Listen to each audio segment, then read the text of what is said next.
this is a tricky film to interview you about because so much of that I want to talk to you about, having seen it, we can't talk about. No. Yeah, well, it is a tricky thing. I mean, you know, when you market a film like this, you want to. What I like are films that promise you, you know, that there's something there, and then actually deliver on it. And you know, so hopefully with the marketing, we've intrigued people and told them there's a mystery here. But yeah, they're gonna have to go to the movie to actually see what it is and how it plays out. Who are you? Yeah. But yeah, the movie does have a lot of twists and turns. You know, for me, it was inspired by the old Twilight Zone episodes, which always kind of surprised you with not only the plot twists but the ideas behind them.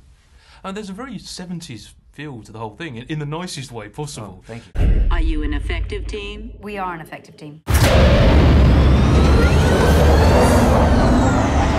Yeah, well, I'm a product of the 70s. You know, I grew up watching, you know, science fiction films of that era, which they didn't have the tools that we have now, so they tend to be a little more idea-based, a little more character-driven, and that's the kind of film I wanted to create.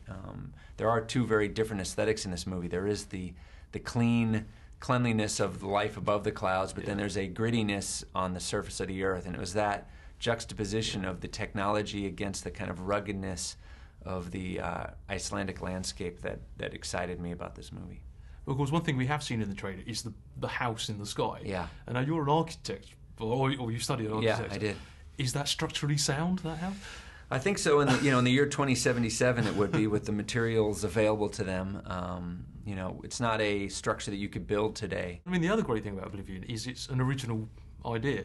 You know, it's not based on a comic, which seems to be what most science fictionists say. Right. But the irony is, you actually had to create a comic to get the studios interested. I developed it as an illustrated novel while I was working on Tron. I was working on Oblivion in the background, and I ended up having a kind of a beautiful pitch kit in the end to kind of show to the studios and show to Tom to kind of describe to them not only the story I wanted to tell, but the world I wanted to create. And is one of the advantages of being a science fiction director that you get to play with really cool toys? Yeah. Yeah, I mean, that's what's fun about it. You know, the only limit is kind of your imagination. Obviously, you have to be smart in how you spend the money and make sure it's all going on screen. But yeah, I love pushing the technology to, you know, show people something different than anything else. Well, I was thinking though that like the bubble ship. The bubble ship. Yeah. I mean, you must have like got in there yourself and had a play. This is the only way. I did get in a couple times. Yeah, I mean, it was a real thrill to get to be able to actually build a full-scale copy of it. You know, we spent a year just designing it down to every kind of rivet and bolt. But then, you know, for me it was important to actually practically build one so that we could take it with us, you know, wherever we went. And is Iceland turning into the new New Zealand? It seems to be. I mean, it's a beautiful country.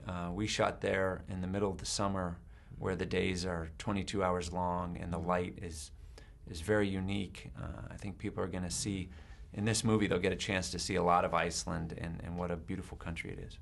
The graphic novel, was it ever actually available, or can anybody see it? No, we just kind of did a preview issue of it at Comic-Con in 2010, which is what Tom got his hands on. But I felt like this story is best experienced as a film first. Yeah. So I wanted to get the film finished first, and then we'll see if we ever, you know, actually release some of those, release the actual illustrated novel. Okay.